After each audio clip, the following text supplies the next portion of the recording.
Bueno, buenas noches. Llegamos a la última parashá del libro de Bereshit, Parshat Vayechi. Vayechi nos cuenta del fallecimiento, empieza con el fallecimiento de Jacob y cierra con el fallecimiento de Yosef. Lo que es interesante es que, bueno, nosotros conocemos la historia de la semana pasada, que vino, Yosef le dijo a los hermanos, traigan al papá, que venga a vivir a la tierra de Egipto, yo le voy a dar las mejores tierras para que puedan pastorear, etcétera. Jacob vivió quizás de los mejores años de su vida, 17 años en la tierra de Egipto, junto con todos sus hijos, nietos, eh, disfrutando del bienestar, de la bonanza de la tierra de Egipto.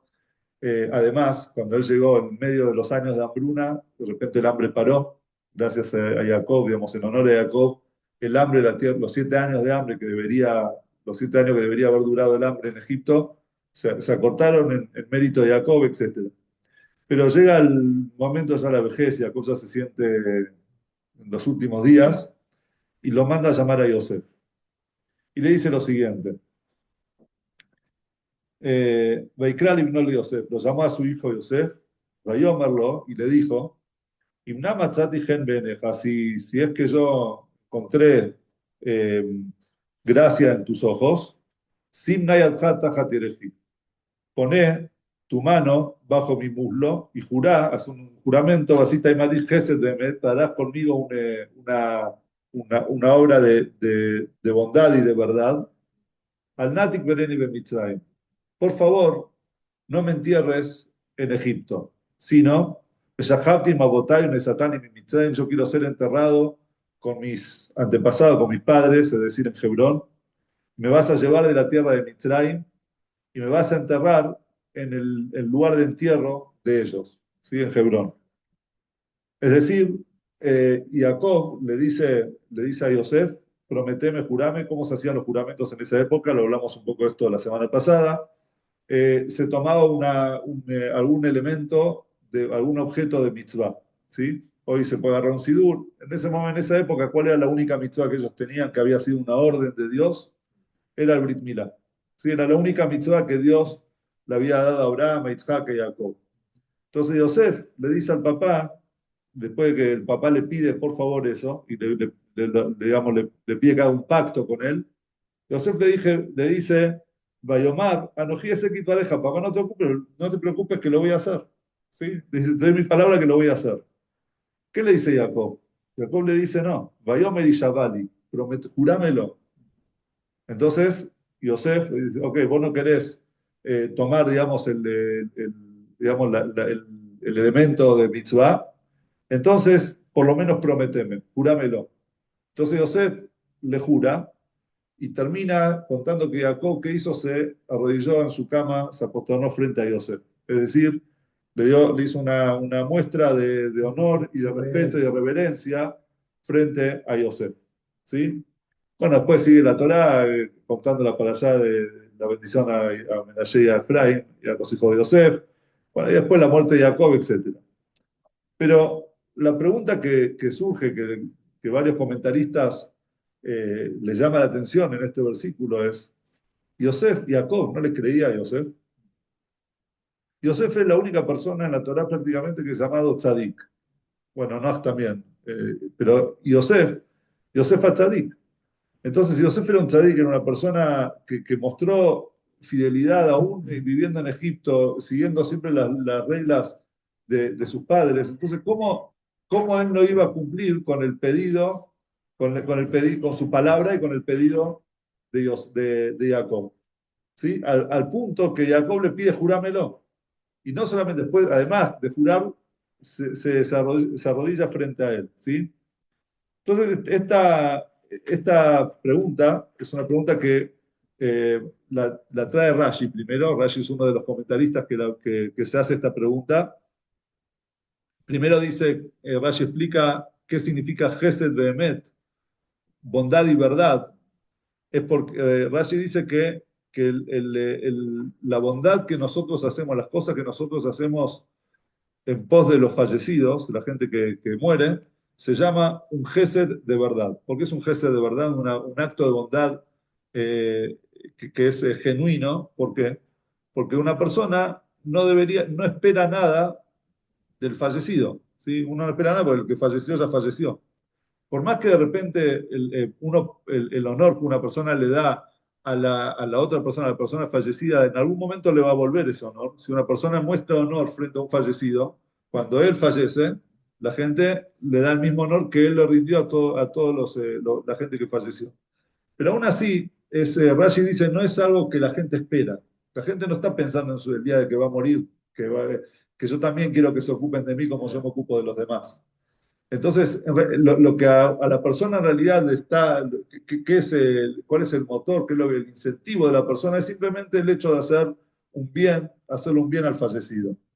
¿Sí? Entonces, eso nos muestra, por eso, cuando la gente la Jebra Kadishá, la gente que cuando de repente hay un entierro va y se hace presente y cuando hay una necesidad con un fallecido, está también presente y listo para para darle el honor que merece. Entonces, considerado Gesed Shelemet, una bondad genuina, una bondad de verdad. Entonces, Jacob le pide a Yosef, hace conmigo un Gesed de Emet, un Gesed de verdad, es decir, ya estoy muerto, voy a estar muerto, o sea, no es que nadie te obliga, pero yo te pido por favor que hagas un gesed, una bondad genuina y que hagas lo que yo te pido. Entonces, Jacob le pide a Yosef este juramento, le dice que lo entierre en Meharata Machpelah, y Rashi trae tres motivos por qué Jacob no quiere ser enterrado en Egipto, ni siquiera estar un momento en Egipto. ¿Cuáles son los tres puntos que trae Rashi? Dice primero, porque Jacob sabía con el Ruach HaKodesh, si él sabía, era un tzadik que él veía que en el futuro la tierra de Egipto iba a ser golpeada castigada con piojos. Y los piojos iban a salir de la tierra. Entonces él dice, yo no quiero que hayan piojos debajo de mi cuerpo. Esa el primer motivo. Segundo motivo, porque Jacob sabía que cuando llegue el Mashiach, los muertos iban a resucitar, pero iban a ir antes, iban a ir rodando por unos túneles bajo tierra hasta la tierra de Israel. Y ahí iban a levantarse, iban a volver en vida. Y ese el ir rodando por esos túneles es un sufrimiento para el cuerpo y por eso él dijo, yo quiero levantarme en Eretz Israel. Quiero ya esperar al Mashiach en Eretz Israel. Y el tercer motivo es que Jacob, recordando que cuando llegó Jacob, la hambruna cesó en Egipto y además él era el papá del rey que salvó a Egipto del hambre también, el papá de Yosef, él tenía miedo que la gente lo tome como una deidad. Los egipcios tenían muchos dioses. Entonces dijo, no quiero ser tampoco que me tomen a mí como un dios. Por eso llévame y enterrame en la tumba, en el sepulcro, en el lugar de entierro, en el cementerio de mis padres, en Hebrón.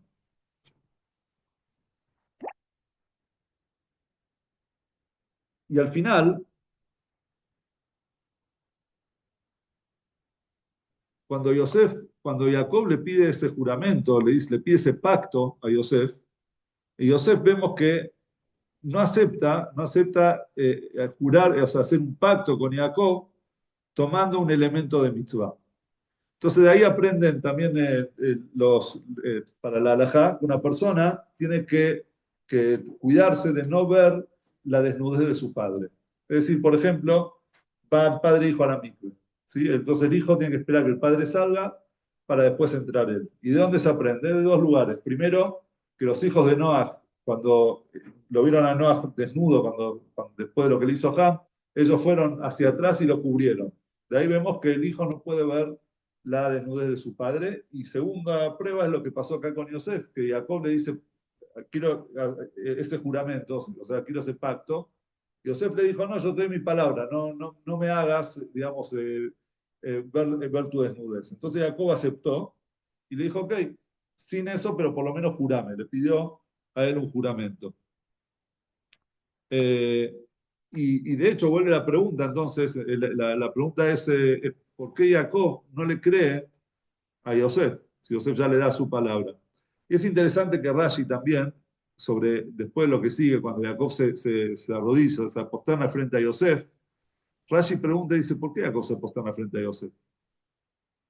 O sea, no es normal que un padre se apostone frente a un hijo.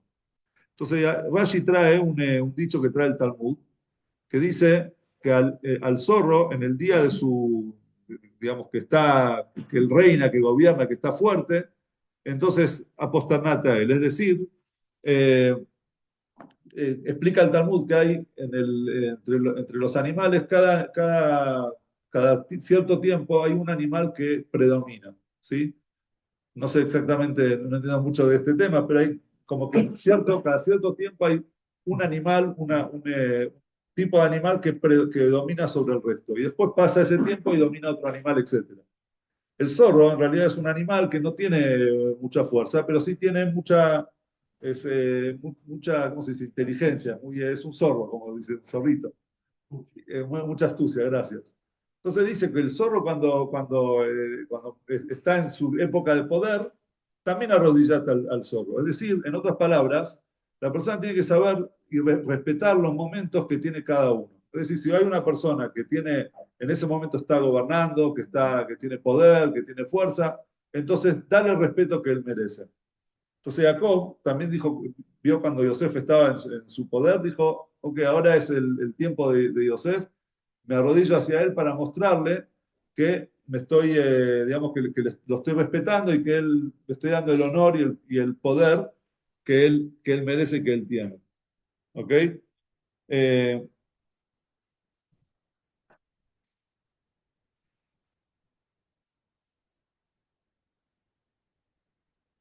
entonces, según este Rashi, es un Rashi que trae, o sea, le da más fuerza a la pregunta de por qué Jacob no le creía a Yosef, al punto que él se tenía que arrodillar. Y en realidad, ¿cómo el padre se va a arrodillar, digamos, o se va a posternar, le va a dar honor a su hijo? ¿Sí?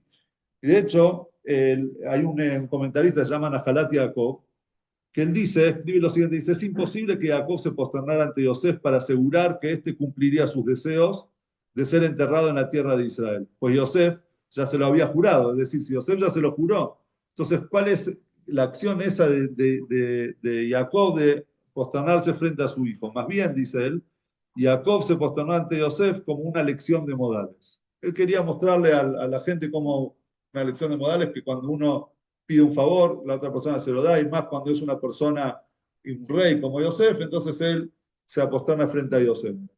¿Cómo? En agradecimiento y en honor, es una forma de modales, como una persona agradece a la otra persona por pedirle cuando le concede un favor. Pero en realidad, todo esto, toda esta situación es media borrosa, digamos, mucho no se entiende, ¿sí? O sea, ¿por qué desde un principio Jacob le tiene que exigir con tanto énfasis a Yosef que lo saque de Egipto cuando Yosef en realidad ya le había dado su palabra? Obviamente que Jacob no dudaba de la palabra de Yosef, ¿sí? Jacob, si Yosef le había prometido, y Jacob estaba seguro, sin jurarlo, si Yosef le había dicho que lo iba a hacer, seguramente lo iba a hacer.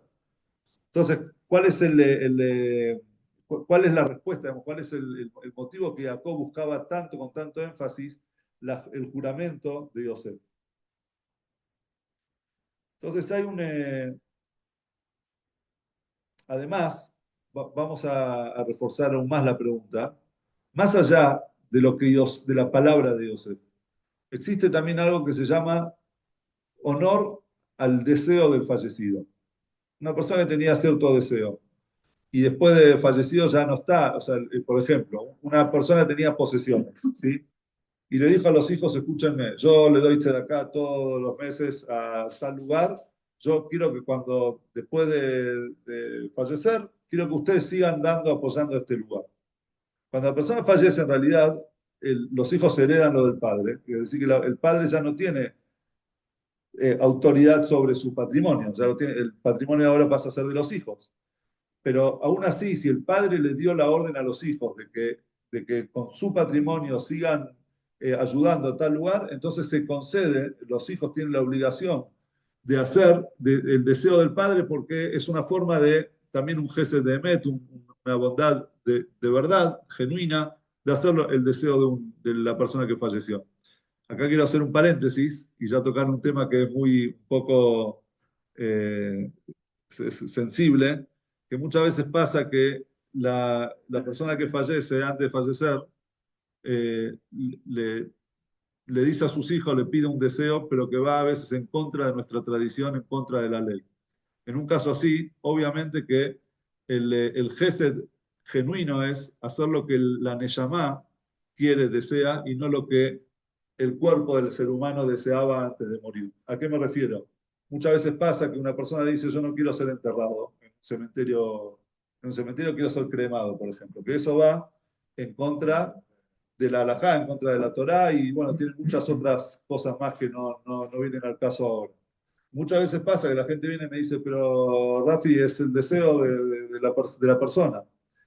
Entonces nosotros, es verdad que los deseos de la persona que fallece es una mitzvah cumplirlos, pero no cuando va en contra de lo que en su raíz, en su esencia, que es un neyamá, es el alma que sigue viviendo, el alma de la persona sigue viva, lo que se va es el cuerpo.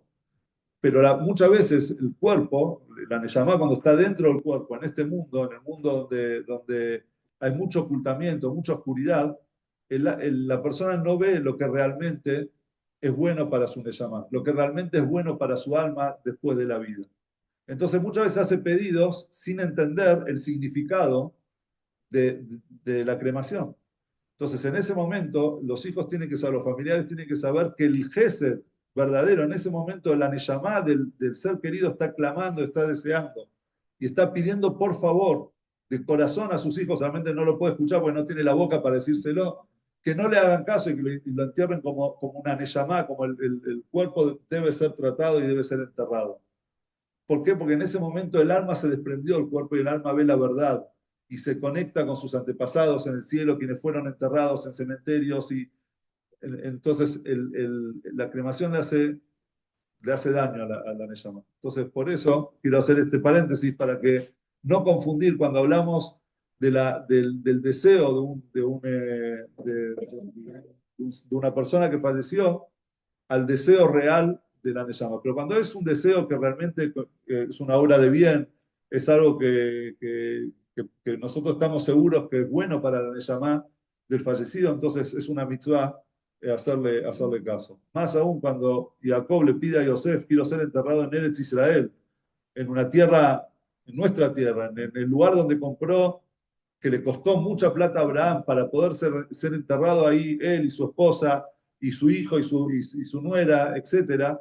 Entonces, más aún que él debería, es una mitzvah para Yosef, hacerle caso al padre. Entonces, esto incrementa aún más la fuerza de la pregunta, es no alcanzaba con que Yosef le dijo al papá, papá, no te preocupes, lo voy a hacer. Era necesario hasta un juramento para asegurarse de que Yosef iba a hacer su pedido. Cuenta, quiero una historia sobre este tema, es que se cuenta que el Marshall eh, vivió en Europa occidental hace más o menos 500 años. Vino una chica, una viuda, y al Marshall le dijo, mire, Rebe, mi marido antes de morir me pidió por favor que no me vuelva a casar, que no me vuelva a casar. Y la verdad es que yo tengo chicos chiquitos, ya no puedo, necesito a alguien que me ayude, que mantenga la casa, una compañía, no puedo seguir sola.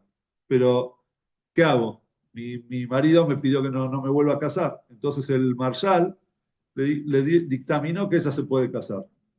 Lo que pasó fue que después del casamiento, esta chica se enfermó, pero terminal, era una enfermedad muy fuerte. Y entonces la familia de esta chica fue a ver al Marshal a pedirle su bendición. Mirá lo que le pasó, se acaba de casar y la chica está muy, muy enferma. Entonces el Marshal se encerró en su pieza y le dijo a Hashem, Dios, si vos sabés que lo que yo dictaminé es correcto, entonces ¿por qué le pones en peligro a esta mujer?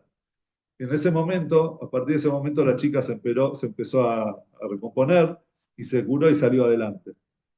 De acá vemos nosotros en esta historia que nos cuentan del Marshal, es la fuerza del pedido de una persona antes de fallecer. que hay que cumplírselo. Por otro lado, vemos, con la respuesta del Marshal, que obviamente los pedidos tienen que ser pedidos, si es un pedido lógico, ¿sí? Es decir, no es cualquier tipo de pedido, ya hay que cumplirlo, sino un pedido que realmente tiene una finalidad buena y correcta, que no vaya en contra de la halajá, obviamente. Entonces, antes de eso, hay una pregunta que se hace que es interesante sobre un caso de si el padre, por qué Jacob se apostoló frente a Yosef, etcétera. Hay una pregunta, ¿qué pasa en la halajá, ¿no? Una pregunta de la halajá, ¿qué pasa si el hijo creció tanto en conocimiento que pasó a ser el maestro del padre? Entonces nosotros tenemos una halajá que el hijo tiene que pararse frente al padre. ¿Sí? Cuando hoy no sé quién lo cumple, pero cuando el padre entra y nosotros estamos sentados, hay que pararse en honor al papá. Y está la misma halajá con respecto a un maestro. Cuando entra un maestro, eso yo me acuerdo del colegio que nosotros lo hacíamos, estaba cuando estábamos todos sentados, entraba el moré, todos nos parábamos hasta que el moré nos decía, pueden tomar asiento. Es decir, en honor al moré, en honor al rabbe, en honor al padre, etcétera, a un anciano. ¿Qué pasa si el padre, el hijo pasa a ser, por ejemplo, rabino de la comunidad y es también rabino de su padre? ¿Quién tiene que pararse frente a quién? Entonces hay una discusión. El Rambam dice que sí, por favor, que el hijo siempre tiene que pararse frente al padre, pero no el padre frente a su hijo. Es decir, el padre no se para por su hijo, pero sí el hijo por el padre, ¿sí? Pero el Rosh, que es otro de los poskim, dice que los dos se tienen que parar. Es decir, los dos tienen que mostrarle respeto al otro. El hijo al padre por ser el padre y el padre a su hijo por ser digamos, el guía y líder espiritual, el maestro. El Rosh trae una historia del Maram de Rotepur, muy interesante. Dice que desde que él se hizo rab, el Maram de Rotepur, desde que se hizo rabino, como estaba su padre en su comunidad, nunca permitió, o sea, nunca entró a un lugar sabiendo que el padre ya estaba ahí. O sea, siempre se adelantó al padre para ir a una reunión. Si, por ejemplo, habían quedado que se encontraban a las 7, entonces él no llegaba a 7 y pico, que capaz que el padre ya estaba ahí. Él llegaba antes para que cuando el padre entre, él se tenga que parar frente a su padre y no su padre frente a él. Así hasta el final de sus días. Un punto interesante sobre este tema de quién tiene que rendirle honor a quién. Lo que es seguro es que la importancia de rendir honor tanto al padre como al maestro, etc. Eh, bueno, hasta ahora entonces quedamos con la pregunta, así más también sobre Rashi, sobre por qué Jacob no le creyó a Yosef y por qué también se aposternó frente a Yosef. Ahora, hay una explicación de Ramban, Nachmanides, que Rashi, si bien no la trajo ahora en este pasuk, en este versículo, pero más adelante sí hace alusión a esta explicación que da Nachmanides. Nachmanides explica con simpleza. Dice, Jacob en realidad no desconfiaba de Yosef, él tenía plena confianza en Yosef. ¿En quién desconfiaba? En el faraón. Él sabía que por encima de Yosef estaba el faraón. Entonces, mientras Yosef pueda hacer algo, él seguro que lo va a hacer. La pregunta es si el faraón lo iba a dejar, le iba a permitir hacer algo cuando iba en contra de sus beneficios. ¿Cuál era el beneficio del faraón?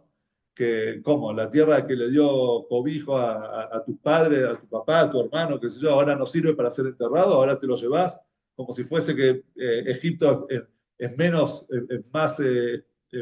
importante que la tierra de Israel, que la tierra de Kená. ¿Y por qué te lo llevas? Y de hecho también Jacob era una persona importante en Egipto. Entonces, queremos tenerlo acá enterrado, queremos que Egipto sea un lugar del entierro, digamos, un lugar del entierro de Jacob, capaz de establecer una pirámide. Y resulta que entonces Jacob, sabiendo eso, dice Nachmanides, le hizo jurar, le hizo prometer a Yosef. Esa promesa en realidad no estaba dirigida solamente a Yosef, que teniendo una promesa es una promesa y sabía que sea lo que sea, y tenía que cumplir la promesa por más que el faraón le diga que no, sino principalmente para el faraón. Porque él sabía que si dependía de Yosef, el faraón no podía, le podía prohibir. Pero si y a Yosef le decía al faraón, yo le prometí a mi padre, entonces el faraón lo iba a respetar.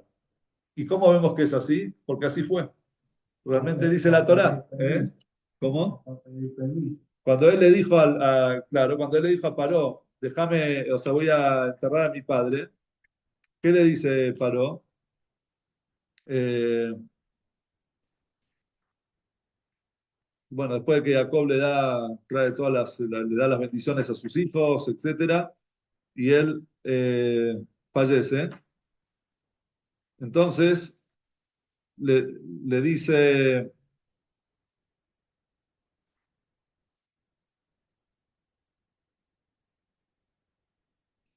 a ver, bueno, no me acuerdo ahora, acá está. Le dijo Paró le dijo a Yosef, anda, subí a la tierra de Canaán y enterrá a tu padre como tu juramento, como te hizo jurar, tal como te lo hizo jurar.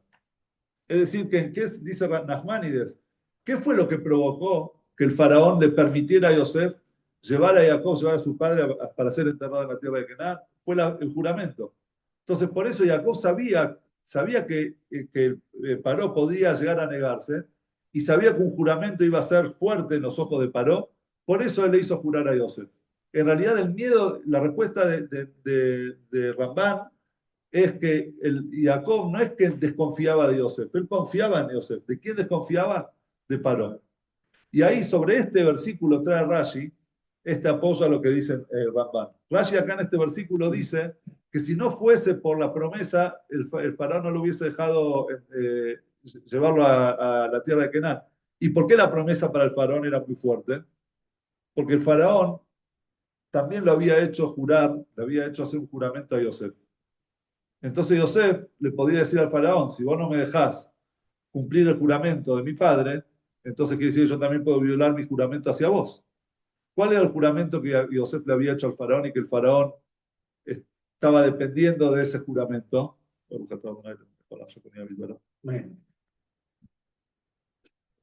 Dice que los reyes de Egipto, los faraones, tenían que dominar los 70 idiomas que existían.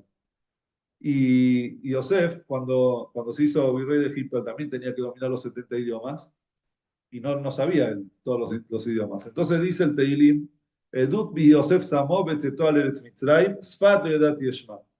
En síntesis dice el Midrash que en ese momento vinieron los ángeles de Hashem y le agregaron una letra al nombre de Yosef. De Yosef se llamó Yehosef, la letra Hei.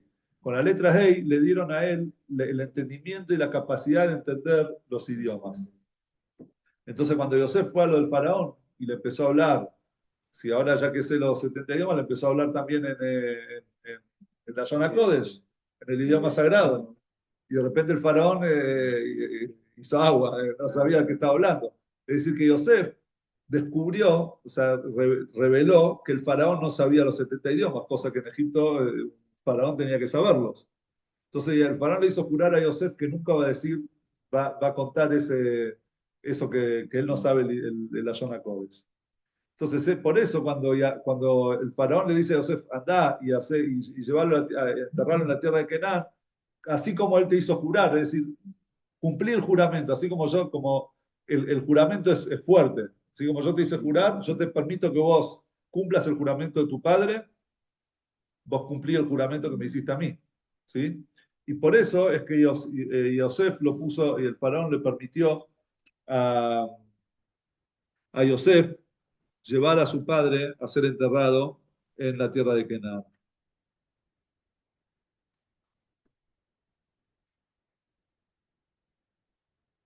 El Rebbe explica, basado en este tema, digamos, en esta explicación del Rambán, como que el Rebbe agarra y dice, bueno, Rashi también apoya, digamos, se trae en este versículo, trae la opinión de Rambán.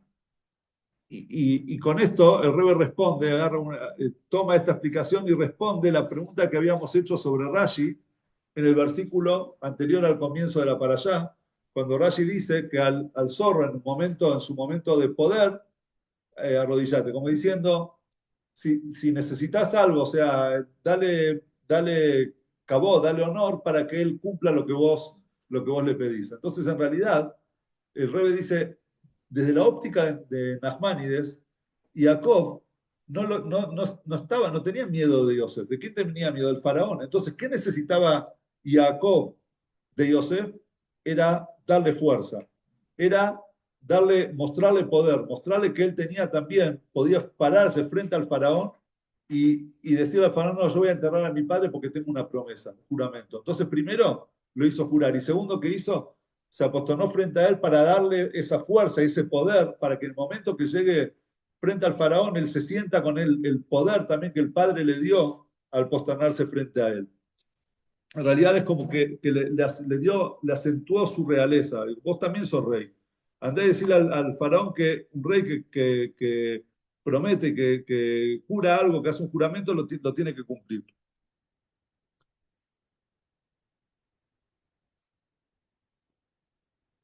En estas palabras del Rambán hay una enseñanza, ya vamos a ir después a la explicación del Rebe, que es otro tipo de enseñanza, pero en esta explicación del Rambán se desprende algo muy interesante, que es la forma en la que nosotros, cómo tenemos que tratar nosotros frente a un desafío, pero no un desafío de la vida que nos da el desafío, sino un desafío interno, el desafío del Yetzer Hara, el instinto del mal, ese momento en el que nosotros tenemos que elegir entre el bien y el mal, y muchas veces el lado del mal estamos hablando no hacer el mal frente a otra persona, sino frente a Dios, muchas veces en lo que la persona debe hacer, viene el Yetzer Hara y te dice, no, deja que no lo hagas, que esto, que lo otro.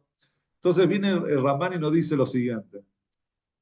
Así como Jacob, cuando le hizo jurar a Yosef y se apostonó frente a él, le dio la fuerza no para contrarrestar la oposición, sino simplemente para sacarlo totalmente del ring. Es decir, el hecho de que le hizo el juramento, en ese momento ya no es que él tenía que lidiar contra el faraón, sino simplemente el faraón ya no tenía lo que hacer, estaba de manos atadas. ¿Por qué? Porque él había hecho jurar a Yosef, y si él le iba a exigir a Yosef que desacate el juramento de su padre, entonces Yosef iba a desacatar el juramento que le hizo al faraón. Es decir, que el faraón ni siquiera se le acercó, ni siquiera le puso trabas a Yosef. No es que le puso una traba y Yosef se puso ante el faraón y lo convenció para que, y logró, digamos, hacer lo que él tenía que hacer. Sino simplemente lo movió a un costado al faraón y le dejó el camino llano para hacer lo que tiene que hacer. De acá se aprende que cuando una persona tiene en su lucha con el Yetzer Hara, no tiene que llegar hasta los límites, ¿sí? Hasta la cornisa, antes de caer, porque total está todavía en el camino del bien, sino simplemente tiene que echar con las dos manos y alejar al instinto del mal, alejar esos pensamientos que a la persona le vienen de cosas, y no de cosas malas, sino decir, bueno, pero en realidad estoy dentro de lo permitido y estar siempre al límite. ¿Y esto dónde lo aprendemos? Para hablar un poco de la orden del día. Mañana es el 10 de Tebet. 10 de Tebet es un día de ayuno. Ayunamos desde la mañana hasta la noche. El único ayuno que puede caer un viernes y que se ayuna es el 10 de Tebet. Y de hecho dicen nuestros sabios que si hubiese caído el ayuno del 10 de Tebet, no cae, pero si hubiese caído en Shabbat, hubiésemos ayunado también en Shabbat, cosa que no hacemos ni siquiera con Tisha B'Av, con el 9 de Av. ¿Por qué? Porque dice la Torá, Be'etzem Hayom Hazeh, en la esencia, en medio de este día, es decir, en la esencia del día, tienen que ayunar. Cada vez que dice Be'etzem Hayom Hazeh, significa que ese día y no otro. Es decir, que ese día también empujaría al Shabbat. Solamente que no empuja al Shabbat porque no cae en Shabbat, pero sí le disminuye un poco al Shabbat. ¿Por qué le disminuye al Shabbat? Porque mañana vamos a empezar a la mañana el ayuno. ¿Y cuándo va a terminar? Según horario de Salta, a la más o menos 9 menos cuarto. 9 menos cuarto, en realidad Shabbat ya empezó. Si la persona hubiese hecho tefilá antes, empezaría antes, entonces podría hacer kiddush antes y no, dice hasta, o sea que toma un poco también del Shabbat. ¿Y por qué? ¿Qué pasó el 10 de Tebet? El 10 de Tebet, los romanos sitiaron Jerusalén, ¿sí? Al sitiar los babilonios, perdón, Nebuchadnezzar me dejó ver. Los babilonios sitiaron Jerusalén, por eso me quedé. eh, no, porque después tengo una historia de Roma, tengo una historia de Roma y se me cruzaron las cosas. ¿Cómo? El primer sitio de Jerusalén. Entonces sitiaron Jerusalén y 2 años después, para el 17 de Tammuz, y después vino el 9 de Ab, ellos entraron digamos, derribaron las murallas de Jerusalén, entraron y después el 9 de Ab quemaron el Betamigdash. Entonces el 10 de Tebet, al ser sitiada Jerusalén, es el comienzo de todo. Pero la pregunta es, ¿qué es más fuerte? ¿El sitio de Jerusalén o la destrucción del Betamigdash? Obviamente la destrucción del Betamigdash, ¿por qué el sitio de Jerusalén? Entonces acá aprende el Rebe de esto que también en base a lo que dijo a esta idea de Ramban, es que el sitio de Jerusalén representa también el sitio del Yetzer Hará a nuestras voluntades. Es decir, nosotros queremos hacer el bien, queremos conectarnos con la santidad, y de repente viene el Yetzer Hará y nos empieza a sitiar. No nos destruyó, todavía no incursionó dentro nuestro, pero te empieza un poco a poner esos límites alrededor. Viene el 10 de Tebet y nos enseña que ese es el momento crítico. Si vos permitiste que ser sitiado, si la ciudad fue sitiada, será destruida. Lo que nosotros tenemos que lograr, o sea, el momento crítico es el sitio. ¿A qué se parece esto? Una persona una pareja que decidió comprar una casa, construir una casa, y fue al lugar más caro con salida al mar que había y compraron, trajeron al mejor arquitecto, hicieron las mejores, los mejores elementos, digamos, para la casa, los mejores materiales de construcción, un lujo total. Después de un par de años que construyeron la casa de sus sueños, llega el día de hacer la inauguración y antes de empezar, empieza a venir la gente, empieza a hacer la inauguración, se le presenta una persona y dice, mira, yo soy una persona, vengo de afuera. ¿Cuánto gastaron? ¿Cuánto les costó esta casa? ¿No? Esta casa entre el terreno y construcción y qué sé yo, sí, 10 millones de dólares. Dice, bueno, ¿sabe qué? Les doy 12 millones y se las compro. La verdad que es una casa que me encanta. No, de ninguna manera, no queremos. Trabajamos para esto, soñamos, la construimos, no la vendemos. Pero por favor, le doy 13 millones. No hay chance. El tipo entra a su casa, hace la inauguración, todo, de repente en la mitad de la inauguración golpea al hombre de la casa y le dice, 15 millones le doy. Señor, no está a la venta la casa. ¿No entiende que no está a la venta la casa? Bueno, le dice el señor, ¿sabe qué? Hagamos un trato. Lo que pasa es que ustedes tienen salida al mar y yo quiero tener salida a la playa de ustedes. Les pago $500.000, no sé, $200.000 para que me permita únicamente pasar por su planta baja, por la casa, y poder entrar a la playa. Nada más, eso le pido. Y le pido por favor también tener un perchero, poner un perchero en la pared para colgar la ropa y la toalla, lo que vaya a necesitar. Entonces el hombre dice, negoción. O sea, $200.000 solamente para que pase a la playa. Entonces, sí, tranquilo, yo le cobró, perfecto. La pareja se va a ir a dormir esa noche después de la inauguración. De repente, trin, tocan el timbre. Abre el señor. Buenas, ¿qué tal? Quiero entrar a la playa de noche a ver las estrellas. Señor, de la noche, bueno, pero es mi playa. O sea, yo pagué para eso. Bueno, listo, pase. Al otro día se levanta a la mañana y de repente ve que está toda la familia ahí en la planta baja, al lado del perchero de ellos, inaugurando el perchero y así. Todos los días, a la noche, a la mañana, a la tarde, entraba y salía gente. Llegó un momento que los dueños de la casa dicen, ¿sabe qué, señor? Pague lo que quiera por la casa, llévesela y nosotros nos mudamos a otra. Y así el Señor se quedó con toda la casa. Así es el Yetzer Hará. El Yetzer Hará, el instinto del mal, no es que viene un día y nos dice, bueno, dame toda la casa, porque sabe que no la vamos a vender. Sabe que no le vamos a entregar nuestra vida de un día para el otro. Pero ¿qué es lo que sí hace? Nos dice, bueno, dame un permisito, dame esto, una cosita chiquita, nada más. Bueno, está bien, este permiso le doy, viste, un día tal cosa, otro día otra, cada uno sabe dentro de sí mismo lo que le cuesta, ¿cómo? Y ahí se instala. Una vez que se instala dentro tuyo, va a seguir y va a seguir, va a seguir, va a seguir cada vez más, hasta que al final se va a apoderar de todo tu ser. Viene Rambán y nos dice, viene Nachmanides y nos dice, al Yetzer Hará, y Jacob cuando quería erradicar el problema de Faraón, ¿qué hizo? Directamente le hizo un juramento y le dijo, el Faraón ni siquiera le vas a dar lugar al Faraón para opinar sobre el tema en cuestión.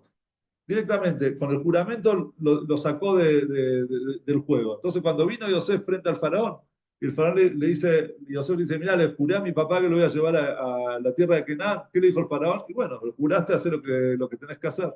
Ya está, no había forma de luchar y pelear con él. Pero ahora vamos a pasar nosotros a una respuesta que trae el Rebe al respecto. Entonces, hasta ahora vamos haciendo una síntesis. La pregunta es, ¿por qué Jacob, por qué Jacob no confiaba en Yosef? ¿Sí? Entonces dijimos, esa era la pregunta sobre Rashi, dijimos que trajimos la respuesta de Nachmanides, que en realidad en Yosef sí él confiaba en Yosef, en quien no confiaba era en el faraón. Viene ahora el Rebbe y nos dice que en realidad Jacob no confiaba en Yosef. ¿Pero por qué no confiaba en Yosef? No porque Yosef no iba a cumplir con su palabra, sino que Jacob sabía que Yosef tenía otra forma de pensar distinta a él.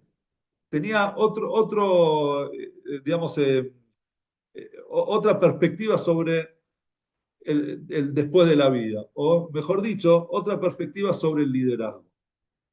¿Qué significa eso? Sobre el final de la parashá, nosotros vemos también la muerte de Yosef, y vemos que Yosef también le da una orden a sus hermanos, y los hace prometer. ¿Qué les hace prometer? Los huesos. ¿Cuándo? Entonces viene al final de la parashá, y la Torá nos dice, la Torá nos dice así, Yosef le dijo a sus hermanos, yo estoy por morir, y Dios, Dios se va a acordar de ustedes. Algún día va a llegar el día que Dios se acuerde de ustedes. Y Él los va a llevar a ustedes, los va a sacar de esta tierra y los va a llevar a la tierra que le prometió a Abraham, Isaac y Jacob. Los va a llevar a la tierra de Israel. ¿Cuándo fue eso? Después, con Moshe. Entonces, yo sé, los va a sacar a ustedes de acá, ¿por qué? Porque Dios le prometió la tierra de Eretz Israel a nuestros padres. Entonces, va a llegar el día que Hashem se va a acordar de ustedes y los va a sacar de acá. Ese día, Vayashba Yosef et Bnei Israel Emor, Yosef le hizo prometer al pueblo de Israel, dice, a los hijos de Israel serían sus hermanos, pero también a todos los hijos de Israel, a todo el pueblo de Israel. Cuando Dios se acuerde de ustedes, ustedes se van a acordar también de mis restos y me van a llevar con ustedes a la tierra de Israel. ¿Sí? ¿Y dónde murió Yosef a los 110 años? Y lo pusieron o sea, lo pusieron en un arón, en un cajón, lo momificaron, lo pusieron en un cajón en Mitzrayim. Es decir, Yosef, a diferencia de su padre, ¿qué les pidió al pueblo de Israel? A mí no me lleven ahora a Eretz Israel. A mí me dejan con ustedes hasta que ustedes se vayan de la tierra de Mitzrayim y recién ahí ustedes me van a llevar con ustedes a la tierra de Israel. Jacob y Yosef tenían dos formas de ver, digamos, dos formas de pensar distintas sobre lo que es un líder, lo que es un maestro, lo que es un padre, o cualquiera porque es líder en el lugar donde esté. Jacob le decía a Yosef, en realidad, la opinión de Jacob era que un guía tiene que mostrar cuál es el destino, cuál es el objetivo. Y tiene que ir al objetivo. Y que después la gente lo siga. Sin mostrarle, mira, vos tenés que ser esto, la perfección. Y cuando la gente ve y se inspire, vea que él, digamos, llegó a eso, se fue a ese lugar, se fue a Eretz Israel, ¿dónde van a estar puestos los ojos de la gente? En Eretz Israel. Ahí está Jacob. Ahí tenemos que ir nosotros, ahí lo tenemos que seguir. Dice el Talmud que un preso no se puede liberar a sí mismo. Es decir, si uno estando preso, estando en Mitzrayim, ¿cómo vamos a salir de Mitzrayim si Jacob está en Mitzrayim? Entonces Jacob dijo, para poder salir de Mitzrayim tiene que haber alguien afuera que lleve a todos, que les dé la fuerza para poder salir. Yosef, en cambio, pensaba distinto. decía, ¿con qué fuerza van a tener en el camino, en el momento? O sea, ¿cómo van a transcurrir todo ese tiempo hasta poder llegar a Eretz Israel si el líder no está con ellos? En cambio, sin embargo, si yo estoy en la tierra, en la tierra de Mitzrayim, estoy enterrado en Egipto, va a llegar el día que va a venir un faraón nuevo y los va a hacer, los va a esclavizar, va a arrojar a los varones al Nilo, les va a pegar con los látigos, y en ese momento ellos van a ver, van a levantar los ojos y van a ver la tumba de Yosef, y van a decir, ah, Yosef, nuestro líder, está con nosotros. Y así como Yosef fue vendido por sus hermanos, fue arrojado al calabozo, fue acusado ¿cómo se dice? Acusado sin argumentos, de mentira. Entonces, y él logró también salir con la fe en Dios. Con todo lo que él hacía, Hashem Hashem le daba éxito, como hicimos la semana pasada. Y Yosef estaba pegado con fe, con emuná en Dios.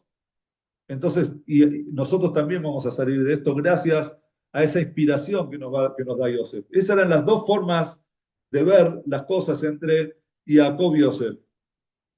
Entonces Jacob, cuando va frente a Yosef, cuando muere, antes de morir, le dice a Yosef, Yosef, jurame que vas a hacer como yo pienso. Vas a hacer como yo creo, considero que es lo correcto. Si no, Yosef, ¿qué hubiese hecho? Sí, yo te voy a llevar a Israel. Esperemos que todo Israel salga de Egipto y ahí te van a llevar con los restos. O sea, vas a terminar en Israel, sin dudas. Papá, te prometo, yo voy a hacer lo que vos dijiste. Te voy a llevar a Israel y vas a ser enterrado con tus antepasados, pero cuando termine este exilio. No ya. Entonces viene Jacob y le dice, no, jurame que me vas a llevar a Israel ahora. Me vas a llevar, en este momento vas a llevar a Israel. ¿Por qué? Porque para Jacob el líder tiene que mostrar el objetivo, tiene que mostrar cuál es el destino final. ¿Quién tiene razón? Los dos tienen razón. Por un lado, un padre, como un chico cuando el colegio, no sé, el Moré le da un castigo, ¿sí? Le dice, se mandó una macana y lo castigó. Entonces hay dos tipos de chicos. Está el chico que va a decir, ¿cómo le digo ahora a mi papá? Me va a matar. ¿Cómo le digo que me mandó una macana que me castigaron en el colegio? ¿Por qué? Porque el chico ese le tiene miedo al padre, porque el padre le muestra todo el tiempo cómo debería ser, o sea, cuál es la perfección. Sin embargo, otro chico dice, uy, no veo la hora de llegar a casa y contarle a papá lo que me pasó hoy, la macana que me mandé y lo que me pasó para que me dé aliento. Ese es el chico que tiene de repente con el padre una relación que está dispuesto a contarle, sí, me mandé, y el padre le dice, bueno, seguí adelante, vos podés, está en vos, y eso y lo va a alentar. Ahora, las dos son, por un lado, el padre tiene que mostrarle al chico qué es lo que debería hacer, no deberías tener un castigo. Por otro lado, el padre también tiene que acompañar al chico en su camino. Ese es un líder. El líder necesita las dos cosas. Esa era la óptica una, y Yosef era un extremo y Jacob era otro extremo. Sin embargo, el liderazgo viene de la mano, las dos cosas. Cuentan una vez una chica adolescente de repente, se hizo amiga, de amistades no muy buenas, empezó de repente a salir de noche, los padres le decían, escuchame, volvés a tal hora, y la chica volvía justo ahí a último minuto, y después empezó a retrasarse más, y cada vez más, y no le hacían caso, la rebeldía. Bueno, algunos padres conocen lo que es la rebeldía y todo eso, hasta que una vez la chica, los padres habían dicho volver a las 11, pasaron 12, 1, 2, 3 de la mañana, y la chica no volvía hasta que de repente a las 3 de la mañana escucha el papá, escucha la puerta de la llave, viene a la chica y le dice, escúchame, dice, se terminó. Hoy vas a dormir afuera, vas a dormir en el hall de entrada, saca el colchón, así como a vos no te preocupa estar afuera, bueno, dormí afuera. Agarró, sacó el colchón afuera del departamento, le puso el colchón afuera. Entonces la chica, así sorprendida, se queda dura, pero de repente ve que el papá va a traer un libro y una silla y se sienta al lado de ella. Le dice, pero no vas a pasar la noche sola, le dicen. Por un lado, le muestra cuál es el límite, le muestra qué es lo que tiene que hacer, pero por otro lado, la acompaña también en ese momento de dificultad. Esa era la discusión en realidad entre Yosef y Jacob. Nosotros vemos varias historias que muestran digamos, esta idea de que un líder en realidad se queda con su gente también en los momentos difíciles, en el camino, en el proceso. ¿Sí? El proceso también, el líder tiene que estar ahí. Por ejemplo, cuentan sobre, hubieron 12 sabios en la época del Talmud, fueron posteriores a Rabbi Judá Anasí. Eh, eh, Era Rabbi Yoshua Ben Levi y Rabbi Hanina Bar Hama, me parece que ellos tenían digamos, bueno, cuentan muchas cosas importantes sobre ellos, sobre su erudición, sobre grandes tzadikim. De hecho, ellos iban juntos mucho a hacer eh, trámites, digamos, relaciones diplomáticas a Roma. ¿Por qué los mandaban a ellos? Porque el César siempre los atendía a ellos bien. Una vez le preguntaron al César, ¿por qué los atendés tan bien? Entonces el César le dice, no sé, cuando los veo a ellos veo que los acompañan dos ángeles, veo como, tienen como dos ángeles ahí los veo como ángeles. Entonces, por eso él los atendía. Cuenta sobre Rabbi Yoshua Ben Levi que él era tan erudito, era tan que era una persona tan elevada y espiritualmente pura, que a él se le revelaba mucho Eliyahu Anabí, el profeta Eliyahu. Que la revelación de Eliyahu Anabí a la gente es agente especial. Entonces, a Rabbi Yoshua Ben Levi se le revelaba seguido. Una vez se lo encontró en la entrada a la cueva donde estaba escondido Rabbi Shimon Bar Yochai. ¿Sí? Rabbi Shimon Bar Yochai, el autor del Zohar, la historia del agua Omer, justo se lo encuentra ahí a Eliyahu Anabí. Entonces le dice a Eliyahu Anabí, decime, Eliyahu Anabí, ¿cuándo va a llegar el Mashiach? Entonces Eliyahu Anabí le dice, andá y preguntale vos mismo, preguntale al Mashiach. Le dice, pero ¿cómo, dónde está el Mashiach? Le dijo, está en las puertas, en los portones de Roma. Dice, ¿cómo lo voy a reconocer? Dice, porque vos vas a ver que están ahí en las afuera, en los portones de Roma, están toda la gente herida, leprosa, están todos, y la gente se está cambiando las vendas. ¿Y cómo se cambia la gente las vendas? Se saca todas las vendas y después digamos, se limpian y se vuelven a poner las vendas, todas las vendas juntas. El Mashiach se saca una venda y se pone la misma y se saca otra y se pone otra por si en ese momento lo llaman para revelarse, él está dispuesto, no va a esperar a vendarse todo. Entonces, se va sacando una y se va poniendo otra nueva para poder estar listo en ese momento. Entonces ahí le preguntó, fue Rabbi Yoshua Ben Levi, le preguntó al Mashiach, ¿cuándo vas a venir? El Mashiach le dijo, Ayom, hoy. Entonces volvió Rabbi Yoshua Ben Levi, todo contento, el Eliyahu Anabí le dijo, el Mashiach me dijo que viene hoy. Entonces el Eliyahu Anabí le terminó el versículo, le dice, Ayom imbekolot ishmau. Hay un versículo que dice, hoy, si en su voz escucharán. Es decir, si van a hacer lo que tienen que hacer, se van a comportar como tienen que comportarse, entonces va a ser Ayom. Entonces es como que ahí le mostró que hay que hacer, hay que estar en el camino del bien para que llegue el Mashiach. ¿Qué es lo que vemos nosotros de esta historia? Que el Mashiach no está esperando ahí en su trono a ver que llegue, a cuándo va a llegar el momento de sacar a su pueblo, sino el Mashiach está sufriendo, metafóricamente, ¿no? El Mashiach sufre lo que sufre su gente. En el momento en que la gente está en el exilio, en la diáspora, está sufriendo, el Mashiach sufre con nosotros. ¿Sí? Eso de la idea de las vendas es una idea, es un concepto. La idea de que en realidad el Mashiach tiene el mismo, está viviendo con nosotros toda esa transición hasta su llegada. Eh,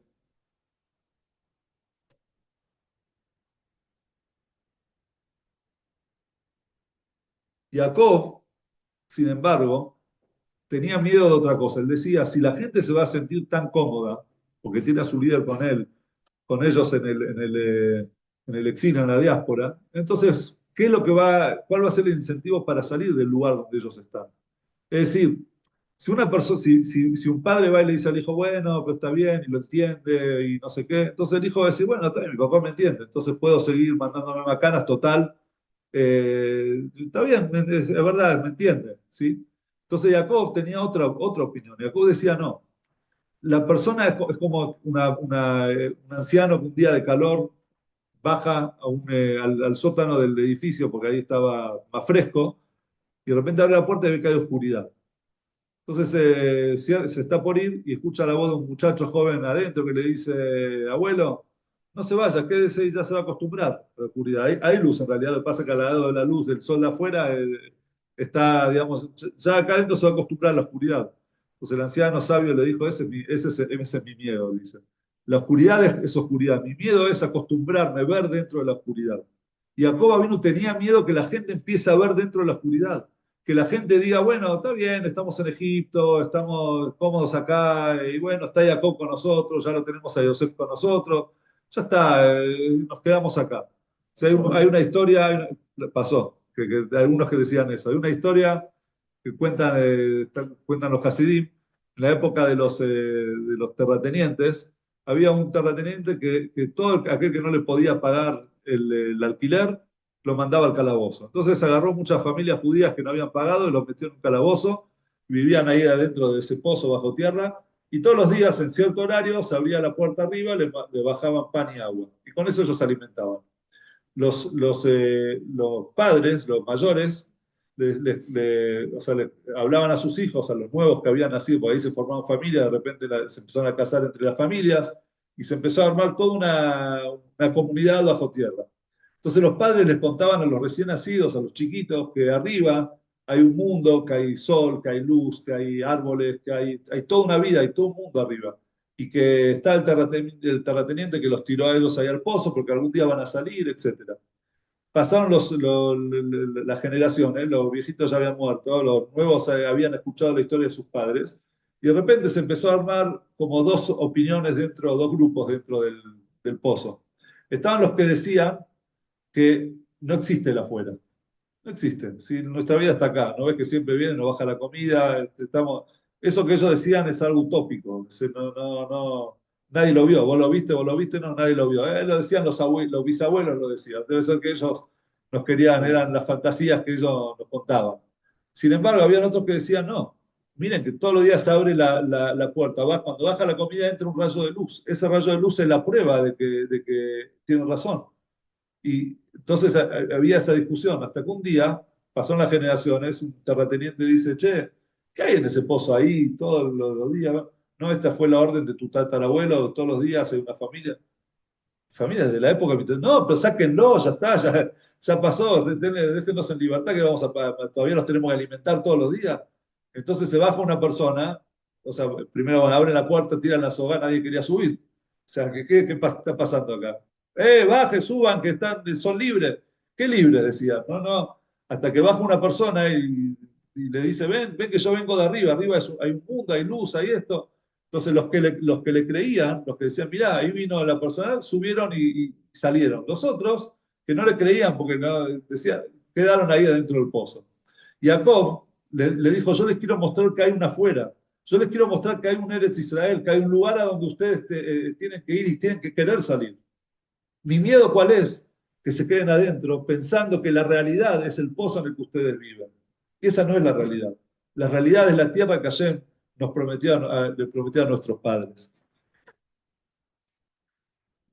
Esto también responde, el Rebbe con esto responde dos preguntas. Primera pregunta es una de las preguntas más fuertes que tenemos en la Torá, es ¿por qué Hashem lo castiga tan fuerte a Moshe? Sí, a Moshe le dijo, no puedes entrar a Israel, ¿por qué? Porque le pegaste a la piedra. ¿Qué tan grave lo que Moshe hizo, dejarlo afuera realmente? O sea, estamos hablando de Moshe Rabenu que sacó al pueblo, lo llevó 40 años en el desierto, nos entregó la Torá, se bregó por ellos, todo, y de repente todo el tiempo el deseo de hecho incorporó sembró en la gente el deseo de entrar a la tierra de Israel y él mismo quedó afuera. Por qué tan fuerte el castigo de Hashem? Entonces el Rebbe explica con esto, dice, en realidad no fue un castigo. En realidad Hashem le dijo a Moshe, escúchame Moshe, ¿qué va a ser de la gente de tu generación que quedó en el desierto, que no logró entrar en la tierra de Israel? Salieron de Egipto, pero no lograron entrar en Israel. ¿O qué va a ser de la gente que está viviendo en Salta, que está viviendo en la diáspora, que quizás nunca fue a Eretz Israel, y su líder está en Eretz Israel y ellos no lograron entrar? Sin embargo, mientras vos estés fuera de Eretz Israel, va a haber una esperanza para todos aquellos que no lograron entrar a Eretz Israel, que cuando llegue el Mashiach, ¿cómo Moshe no va a entrar a Eretz Israel? Seguro que va a entrar Moshe a Eretz Israel. Entonces, cuando la gente vea, cuando llegue el Mashiach y todos vayan para Eretz Israel, la gente se va a empezar a preocupar. Esperá, están Moshe y la generación de Moshe que quedaron en el desierto. Vamos a pedir por ellos para que ellos también entren a Eretz Israel. Y lo mismo también todos aquellos que estamos en la diáspora, vivimos en la diáspora, vamos a tener nuestros ojos puestos en el Israel gracias a que Moshe está con nosotros, a que el líder no nos abandonó, se quedó con nosotros en el desierto, se quedó con nosotros en el lugar donde estábamos. El Rebbe explicó esto sobre por qué los rebes, todos los rebes están enterrados fuera de Israel. El Rebbe está en el Oel en Nueva York, después todo el resto de del Rebbe anterior también, y todo el resto de los Rebes en Ucrania, en Rusia. Entonces, ¿por qué? ¿Por qué no fueron a Eretz Israel? Porque el último que abandona el barco es el capitán. Esa era la idea de Yosef, esa era la idea del Rebbe. Y Jacob dijo, no, el capitán sale primero para mostrarle a todos el camino, vengan, síganme, vamos. Viene Yosef y le dice, no, el capitán es el último que sale. Y las dos formas son reales, las dos formas son correctas. Solamente que la persona tiene que saber unir esas dos cosas. Y eso también lo que hizo el Rebbe en vida, mandando shluchim a todos lados, mandó emisarios. No le dijo a todos, bueno, yo estoy en Eretz Israel, vengan todos para acá. ¿Qué hizo el Rebbe? Mandó gente a cada lugar y lugar, en lugares más recónditos, más alejados, donde no hay kasher, donde no hay mikve, donde no hay jinuj, educación judía. Ahí mandó también a sus emisarios, ¿para qué? Para que acompañen en el proceso de salir de ese lugar y de la oscuridad espiritual a la luz espiritual y que el líder esté con ellos, no de a lo lejos. Mira, yo estoy acá en un lugar donde tengo minyan todos los días, donde tengo kasher a la vuelta de mi casa, donde tengo escuela para mis hijos, donde tengo 10 micros para elegir, donde tengo clases de Torah por todos lados. Ustedes vengan y vengan acá, acompáñenme. No, el rey dijo, ustedes tienen que ir ahí al lugar donde están ellos y hasta que el último yudí no salga de esa situación de oscuridad espiritual, entonces ustedes se tienen que quedar ahí. Esa era la idea de Yosef y la idea que el Rebbe también mostró también en su vida.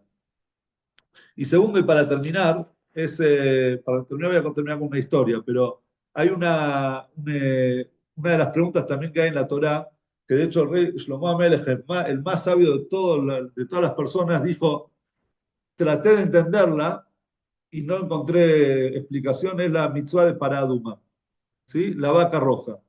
¿Qué era la mitzvah de la Paraduma? Es una de las leyes consideradas Hukim, leyes que no tienen lógica en la Torá, que están puestas justamente para que lo hagamos por la lógica de Dios y no por la lógica humana. Pero la de Paraduma, a muchas se le pueden encontrar explicaciones, pero Paraduma, Shlomo Melech no le encontró ninguna explicación. El Rebbe sí le encontró una explicación. Pero ¿cuál es la ley de la Paraduma? Es que una persona que se había impurificado por haber entrado en contacto con una persona que murió, no podía, tenía muchas restricciones, no podía entrar al Betamigdash, etcétera. Entonces el Cohen agarraba, eh, se hicieron pocas vacas rojas, totalmente rojas, que no habían trabajado la tierra, que fueron cuidadas desde pequeñas, y después esa vaca se la sacrificaba y con sus cenizas se la mezclaba con un agua de manantial y con eh, un hisopo le salpicaban a la persona impura. Y la persona quedaba pura y la persona que salpicaba quedaba impura. Entonces, ¿cómo puede ser que da con una impureza mínima hasta la noche? Se tenía que meter en la micro y ya quedaba puro. Pero ¿cómo puede ser si lo que purifica, está purificando al otro, vos quedaste impuro? Shlomo Melech no entendía, o sea, ¿qué tenía esa vaca, esa agua que de repente purificaba o impurificaba? Entonces el Rebbe dijo, entendió en base a esto que estamos enseñando ahora, el Rebbe entendió por qué. Porque para poder purificar a la otra persona, cuando vos querés realmente elevar a la otra persona, vos también tenés que tener un poco de purificarte. Cuando vos tenés que salvar a la persona que se está ahogando, y te tenés que tirar al agua, tenés que luchar contra las olas, mojarte, tragar agua para sacarlo. No lo sacás desde ahí tirando una soga. O sea, entonces, por eso el Rebbe explicó, dice, el Cohen, cuando iba a purificar a la otra persona, un poquito se tenía que purificar. Un poquito tenía que sentir sobre él lo que sentía, la empatía de lo que siente la otra persona. Y también el Rebbe trae dos historias sobre primero sobre el Tzemach Tzedek, no, el Mitel Rebbe, el Admon Tzai, contó que una vez estaba recibiendo gente, recibía gente para eh, para audiencias, audiencias privadas. Y una vez, en la mitad que estaba toda la gente esperando y él estaba con una persona adentro, y llegó un momento que él se levantó y dijo, disculpen, pero por ahora pausamos, o sea, suspendemos las entrevistas, porque la gente ve, estamos esperando hace un montón. El rey dijo, suspendemos por un rato. Fue, meditó, estuvo, y después al rato siguió con las entrevistas. Después el rey explicó por qué era lo que había pasado. El Almura Saís era el segundo rebe de Jabal. Entonces él explicó que cuando una persona viene y le cuenta algo, algún problema, él tiene que buscar, antes de darle un consejo, tiene que buscar en él algún problema similar, aunque en otra dimensión totalmente, pero identificarse con el problema. Si no encuentra ninguna identificación dentro suyo, no puede guiar a la otra persona. Entonces llegó una persona que le dijo algo que había hecho muy mal, algo muy, muy feo, y el rey empezó trató de encontrar dentro suyo algo, digamos, identificarse con eso, y no encontraba y no se podía identificar. Él dijo, pues si yo no me puedo identificar con mi gente, entonces ¿cómo puedo ayudarlos? Entonces se levantó y suspendió. Dijo, hasta que no encuentre una identificación con ese tema, entonces no puedo seguir ayudando a mi gente, guiando a mi gente. Pasó un tiempo, el rey meditó hasta que encontró algo dentro suyo en lo que se podía identificar y recién ahí siguió. Acá Rebe nos muestra de vuelta cómo un guía tiene que estar involucrado con la gente, no solamente desde arriba, sino meterte y tratar de entender y sentir lo que sienten los demás. Tratar de acompañarlos en el dolor de ellos también, en la frustración de ellos también, para poder ayudarlos a salir, darles la mano y sacarlos y mostrarles, como Jacob, cuál es el objetivo. Y por otro lado, tenemos otra historia, con esto termino, sobre el Rebe Rashab. El Rebe Rashab eh, que fue el padre del rebe anterior, ¿sí? El rebe Rashab, estaba jugando una vez con su hermano mayor al rebe y al Hasid. Eso era el juego de los rebes chiquitos que era. Juguemos al rebe y al Hasid. Ellos eran hijos de rebe. Después el rebe Rashab se hizo rebe por sí mismo. Juegan al rebe y al Hasid. Entonces, después del juego dijo, mi hermano no es un rebe de verdad. ¿Por qué le dijeron? Era un chico. ¿Por qué no es rebe de verdad? Y porque antes de dar un consejo no suspira. Ese, viste, digamos, antes de darle a la persona un camino de teshuvá, un camino de corrección, le tiene que doler, tiene que sentir, el suspiro es sentir también, la empatía de sentir a la otra persona. Mi hermano no suspira antes de dar un ticún en el juego, entonces no es un rebe de verdad. Esa es en síntesis, la enseñanza de Yosef Atzadik, que nos estamos despidiendo de Yosef en esta para allá, un personaje en nuestra Torá que nos llenó de enseñanzas, y entre ellas es una persona que lidera cualquier tipo de liderazgo que la persona tenga, ya sea en su hogar, en su trabajo, en sus amistades, en donde sea. El, el líder es aquel que se involucra con su gente, se involucra con sus seguidores y les muestra el camino y los acompaña en el camino. No solamente les muestra el objetivo, no solamente les muestra el destino, sino también los acompaña en ese camino. Buenas noches y gracias a todos.